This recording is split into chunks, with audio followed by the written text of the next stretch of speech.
আসসালামু আলাইকুম শিক্ষার্থীরা। গণিত জয়ের পর সামনে তোমাদের বিজ্ঞান পদার্থবিজ্ঞান পরীক্ষা। সেই পদার্থবিজ্ঞানের সংক্ষিপ্ত প্রশ্নগুলো নিয়ে হাজির হয়েছি আমি, তোমাদের রেদওয়ান স্যার।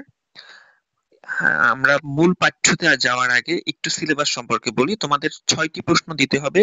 1, 2, 3, 4, 5 এই প্রথম 5টা অধ্যায় থেকে 7টি প্রশ্ন থাকবে ক বিভাগে। খ বিভাগে থাকবে শুধুমাত্র 6 অধ্যায়, সেখান থেকে 2টি প্রশ্ন থাকবে, একটি উত্তর দিবা। এবং সর্বশেষে গ বিভাগ থাকবে শুধুমাত্র সপ্তম অধ্যায়। তার মানে 1 থেকে 5 অধ্যায় থাকবে ক বিভাগে, 7টি থেকে লিখতে হবে 4টি। এরপরে ষষ্ঠ অধ্যায় থেকে থাকবে 2টি, সেখান থেকে একটি দেবা। এবং সপ্তম অধ্যায় থেকে 2টি, সেখান থেকে একটি। টোটালি তোমাকে 6টি প্রশ্নের উত্তর দিতে হবে। চলে আসো মেইন ঘটনায়। প্রথম অধ্যায় থেকে তোমাদের জন্য যে প্রশ্নগুলো রেখেছি সেটা অবশ্যই পড়ে নেবা। ভার্নিয়ার ধ্রুবক কাকে বলা হয়, এরপরে রাখছি পরিমাপ কাকে বলে, পরিমাপের একক কাকে বলে, স্থায়ী একক কি। এরপরে এরপরে আসো সূক্ষ্ম পরিমাপের জন্য স্লাইড ক্যালিপার্স কেন ব্যবহার করা হয়। মূলত স্লাইড ক্যালিপার্স দিয়ে দুইটা জলের মাঝে একটা ফাঁকা জায়গা থাকে, সেখানে কোনো কিছু আটকে রাখা যায়, এর জন্য ব্যবহার করা হয়। একবার একটু পড়ে নিও। ভর এবং ওজনের দুইটা পার্থক্য আমরা জানি। ভর হচ্ছে গিয়ে পদার্থের পরিমাণ এবং ওজন হচ্ছে গিয়ে পৃথিবীর উপর আকর্ষণ বল। তার মানে একটা হচ্ছে গিয়ে পদার্থের পরিমাণ, একটা হচ্ছে আকর্ষণ বল। আবার একটা স্কেলার এবং অপরটা ভেক্টর রাশি। মৌলিক একক এটা অবশ্যই জানো। দণ্ডের দৈর্ঘ্য পরিমাপের জন্য স্লাইড ক্যালিপার্স কেন ব্যবহার করা হয়। যদি দৈর্ঘ্য পরিমাপ করো সাধারণ স্কেল থেকে তাহলে ভুল হতে পারে, সঠিক নাও হতে পারে, এর জন্য সূক্ষ্ম পরিমাপের জন্য স্লাইড ক্যালিপার্স ব্যবহার করা হয়। এরপরে সুষম ত্বরণ কাকে বলা হয়। তার মানে যদি বেগ বৃদ্ধির হারটা সমবেগে ঘটে, মানে সুষমভাবে ঘটে, সেটাকে বলে সুষম ত্বরণ। এটা দ্বিতীয় অধ্যায়ের জন্য। দ্রুতি কাকে বলে, বেগ কাকে বলে, ত্বরণ কাকে বলে। বেগ বৃদ্ধির হারকে ত্বরণ বলে, আগে থেকেই জানো। বেগ কাকে বলা হয়, কোনো নির্দিষ্ট দিকে একক সময়ে বস্তুর অতিক্রান্ত দূরত্বকে বলা হয় বেগ। অনেক ইম্পর্টেন্ট জিনিস একটা। বেগ ত্বরণের দুটি পার্থক্য তোমরা দেখুন পড়ে ফেলেছো। পরন্ত বস্তুর সূত্র, কয়েকটা সূত্র ইম্পর্টেন্ট।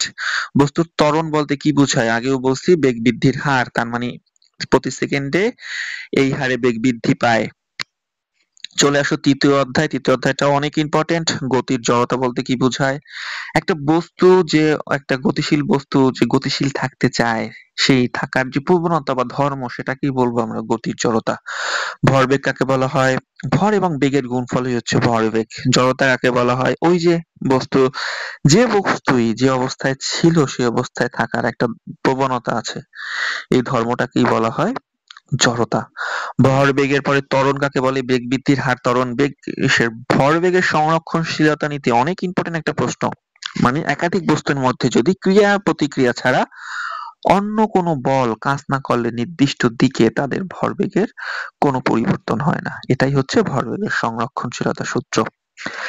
নিউটনের সেই সূত্র 3টা অবশ্যই ইম্পর্টেন্ট এবং এটা বিভিন্ন সময় আসতে পরীক্ষায়।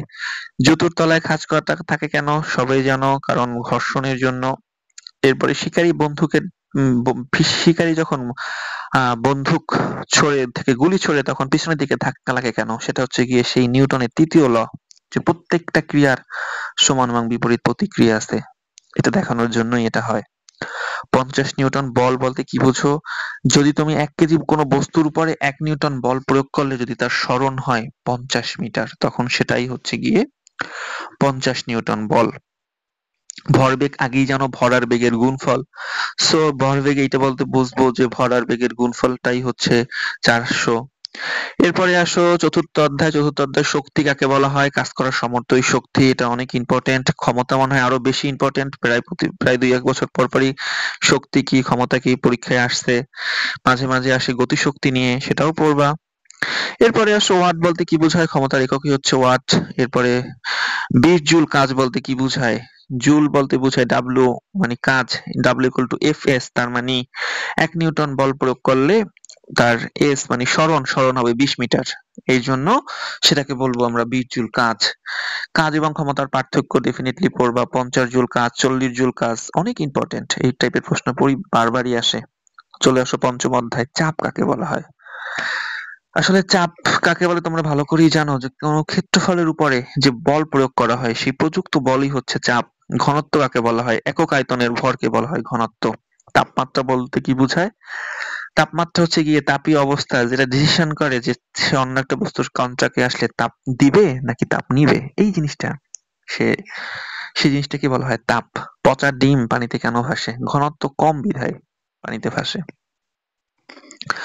সমুদ্রের পানিতে সাঁতার কাটা সহজ কেন? কারণ সমুদ্রের পানি লবণাক্ত, ঘনত্ব কম, তাই সহজ। তাপমাত্রার পার্থক্য অনেক একটা ইম্পর্টেন্ট প্রশ্ন। চাপ কি বিষয়ের উপর নির্ভর করে? আমরা জানি P = H ρ G, তার মানে H মানে গভীরতা, ρ মানে ঘনত্ব, G মানে অভিকর্ষ ত্বরণ। তার মানে আসলেই পারতে হবে। চাপ কোন বিষয়ের উপর নির্ভর করে? ঘনত্বের মাত্রা বের করো। আমরা জানি ঘনত্ব কি? ভর ডিভাইডেড বাই আয়তন। আবার আয়তন মানে কি? দৈর্ঘ্য, প্রস্থ আর উচ্চতা। আমরা প্রত্যেকটার যদি আমরা যদি মাত্রাগুলো ইউজ করি সেক্ষেত্রে আমরা পেয়ে যাব mL/2।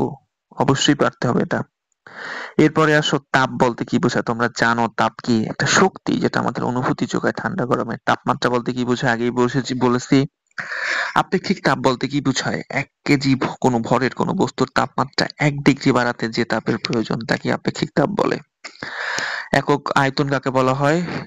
কোনো বস্তু যে জায়গা জুড়ে থাকে তাকে এর আয়তন বলে। গলনাঙ্ক কাকে বলে? অবশ্যই জানো। দৈর্ঘ্য প্রসারণ কাকে বলে? দৈর্ঘ্য প্রসারণ সহগ পড়ে নিবা।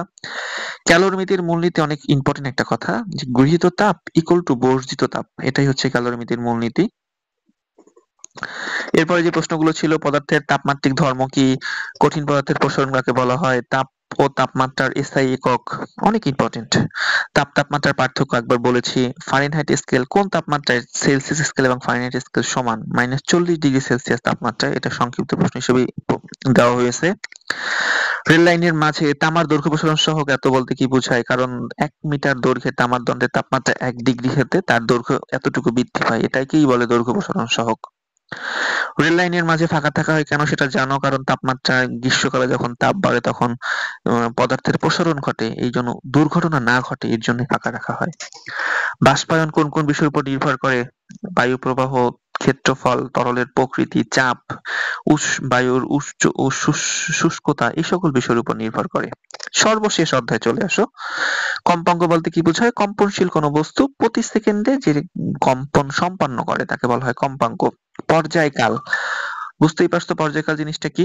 পর্যায়কাল বলতে বোঝায় যে তরঙ্গ সঞ্চালনকারী কোনো কণার একটা পূর্ণ কম্পন সম্পন্ন করতে যে সময় লাগে তাকে বলা হয় পর্যায়কাল। প্রতিধ্বনি বলতে কি বোঝায়? প্রতিফলনের ফলে মূল শব্দের অনুরূপ যে শব্দটা শোনা যায় তাকেই বলে প্রতিধ্বনি। তরঙ্গ কি? তরঙ্গ দৈর্ঘ্য কি? শ্রব্যতার সীমা, এটা অবশ্যই পড়বা। পর্যায়কাল এবং কম্পাঙ্কের একটা সম্পর্ক আছে, এটা অনেক ইম্পর্টেন্ট এবং দেখতেই পারছো বারবার আসছে পর্যায়কাল এবং কম্পাঙ্কের সম্পর্ক, মানে F = 1/T ডেফিনেটলি পড়তে হবে। শব্দের ব্যবহার পারবা। অনুপ্রস্থ তরঙ্গ এবং অনুদৈর্ঘ্য